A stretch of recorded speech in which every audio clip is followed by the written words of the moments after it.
तिकडे विधानसभा निवडणुकीत आंबेगाव विधानसभा मतदारसंघात बदल हवा असा प्रचार केला गेला।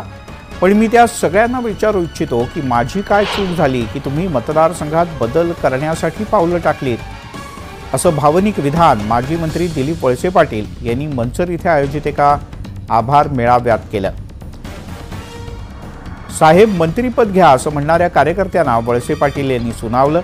विधानसभेला 1500 मतांनी निवडून आलोय हे सांगून मंत्रीपद मागू का असा खोचक प्रश्न त्यांनी कार्यकर्त्यांनाच केला।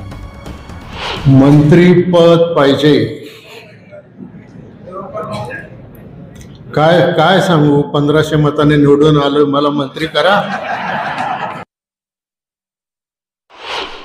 आणखीन एक प्रचार केला गेला की बदल हवा, पण का बदल हवा? मी तुम्हाला विचारतो,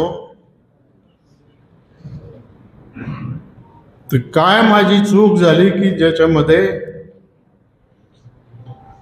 हा बदल करण्याच्या दृष्टिकोनातून काही लोकांनी पावलं टाकली?